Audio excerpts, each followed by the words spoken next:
Vamos lá, vamos continuar então falando um pouquinho sobre essa questão riqueza, pobreza, e só fazendo um parênteses rapidinho sobre essa questão do trabalho. Como eu falei, aqui no Brasil nós temos uma legislação muito fechada, complicada e que não gera, né, um ambiente bom na relação trabalhista entre empregado e empregador, né? Lembrando aqui que tem países aí desenvolvidos que tem uma relação, eu diria, não é a mil maravilhas, porque eu acho muito difícil ter uma relação que fala, meu, que coisa mais linda, né? Mas muito melhor do que a nossa. E que inclusive não tem uma lei tão fechada, tão dura, que parece que protege o trabalhador, mas não protege, que é o nosso caso aqui, infelizmente, onde a gente vê uma malha, uma estrutura de leis e de sindicatos que aparentemente tem um discurso de ajuda e proteção ao trabalhador, que na prática isso não acontece. Nós temos uma justiça do trabalho extremamente inchada, extremamente grande, complexa, e a gente vê aí o lado do trabalhador, do empregado reclama, e o lado do empregador também reclama, ou seja, as duas partes não estão contentes, né? Mas você fala, puxa vida, mas é assim, mas vamos sair da casinha ou da caixinha, né? Vamos sair da caixinha e vamos olhar o que está acontecendo. Existe algum lugar onde existem coisas que estão sendo feitas diferentes e que o resultado é diferente? Me faz lembrar de uma frase dada como Einstein, eu creio, se não estou enganado, dele mesmo, que diz que é loucura a gente acreditar que fazendo as mesmas coisas nós vamos ter resultados diferentes. Então, vamos olhar, então, tem alguns países aí desenvolvidos que há anos têm uma relação trabalhista muito melhor do que a nossa, e que a gente precisa olhar também, porque tem um aprendizado sobre isso. E a gente pode sim aprender com os acertos e com os erros dos outros, né? É importante a gente abrir a nossa visão. Por exemplo, tem países aí que o tratamento é feito anual, né? Aquilo que contratou se cumpre, né? Então envolve uma questão também de idoneidade, tanto do empregador quanto do empregado, né? Por exemplo, não existe justiça do trabalho em determinados países, as coisas se resolvem de uma forma muito mais rápida e fluente, ou seja, contratei para isso, pago para isso, você vai fazer isso e está tudo certo, né? Outro lado também, o lado governamental, onde vai definir as diretrizes disso, é algo transparente e muito enxuto, né? Aí entra do lado da legislação, né? E regulamentação, que é papel do governo. Então o governo tem que garantir isso. Então o governo também tem um papel nisso, que a palavra de Deus também fala sobre isso. Qual é o papel do governo nisso tudo? O que a gente vê em muitos casos é que o governo tem interação onde não deveria, e quando tem, acaba na verdade mais atrapalhando do que ajudando.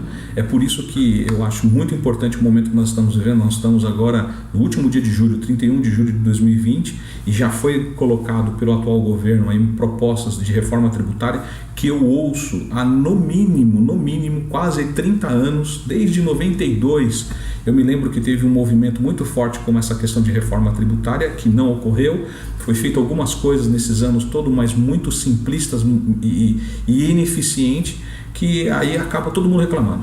O empregado reclama e o empregador reclama, ou seja, ninguém está contente, porque acabam se fazendo coisas que não resultam em coisas boas, infelizmente, né? Então eu acho que esse é um momento que precisa ser revisto. Eu lembro que em 92 falava, por exemplo, sobre aquela questão do imposto único, né? E agora, de certa forma, está se pensando em alguma coisa nisso, mas pelo menos numa unificação de impostos, porque o que eu vejo que todo mundo reclama é o peso tributário, uma quantidade de imposto enorme, e a dinâmica desse imposto é muito complicada, chegando a ponto de você cobrar impostos várias vezes sobre o mesmo produto.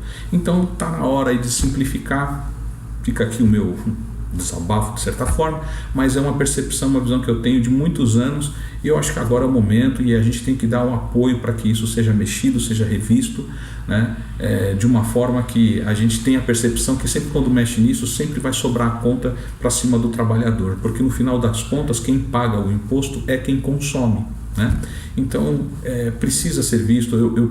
Pelo que eu vi aí da proposta, tem coisas mais modernas, coisas que são hoje de grupos, setores que não são taxados, e em contrapartidas, porque é uma economia mais dinâmica, mais recente, mais moderna, né? Principalmente o lado digital, e em contrapartida o outro lado que acaba ficando com toda a carga. Então isso realmente precisa ser revisto, precisa ser diluído, porque os tempos mudaram, né?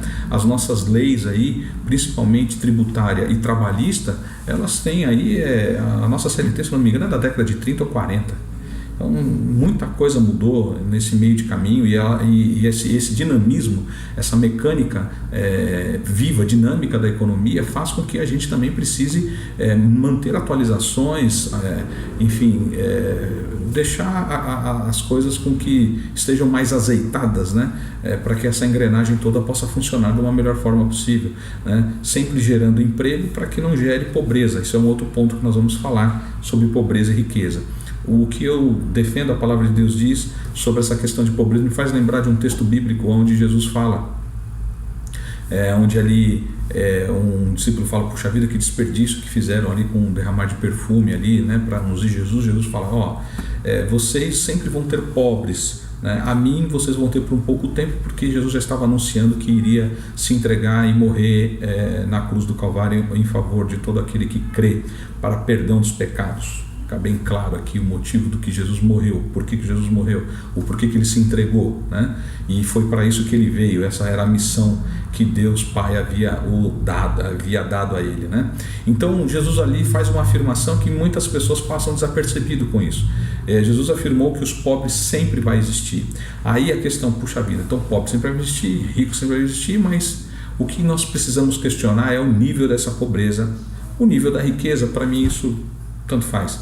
Se a pessoa, né, como diz um Ribeirinho, parece que numa entrevista aí por um ator, né, ele falando: não me importa se a pessoa come 4 vezes por dia, 5 vezes por dia, isso daí não é problema.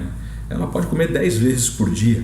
A questão está naquele que não consegue, não tem condições de comer uma vez, né? Então é isso que nós precisamos entender. Não é a pobreza em si, mas é o nível dessa pobreza. Isso me faz lembrar algumas pessoas que diziam para mim: eu queria ser pobre em determinado país, porque o nível da pobreza lá é a classe média até alta aqui no Brasil, né? Então aí você vê a questão desse nível, e é isso que é discutível, é isso que a palavra de Deus nos mostra. Porque Deus criou a terra com condições de suprir a necessidade de toda a humanidade, mesmo hoje com tanta galera, com esse número enorme de pessoas sobre a face da terra. Então a gente precisa olhar o emprego, o trabalho com esse sentido, e é por isso que, olhando assim, todos vão estar bem.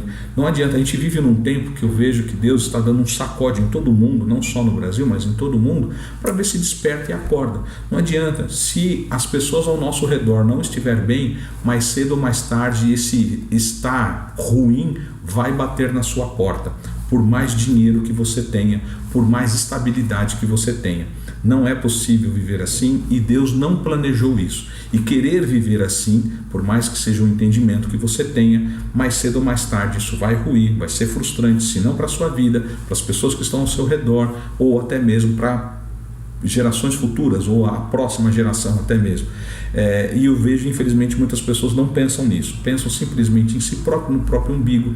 Aí fala, né, do egoísmo, a palavra de Deus já alerta sobre isso, mas cabe ao cristão, e aí fica aí uma palavrinha, né, como eu já falei lá no primeiro vídeo, no segundo vídeo: cristão é derivado de Cristo, então nós precisamos entender os princípios de Cristo, pensar como Cristo pensou, como a palavra de Deus nos alerta que nós temos a mente de Cristo, então nós precisamos viver esses princípios. Então abra o seu coração, medite sobre isso, pesquise, leia, estuda, compare, critique aquilo que eu estou falando com base na palavra de Deus. Enfim, entre num consenso, num entendimento de tudo aquilo que você tem ouvido e tem aprendido e do que está acontecendo, né? Observe, né? Nós temos plena condição de observar o que está acontecendo e tirar algumas conclusões e deduções, e eu espero sinceramente que isso também gere mudanças, atitudes, no sentido de fazer algo que não mudar por mudar, mas algo que seja feito, que seja bom para a sua vida, para as pessoas que te cercam, para a sua família, né? E com certeza que glorifiquem o nome do Senhor Jesus. É para isso que nós fomos criados, tá bom?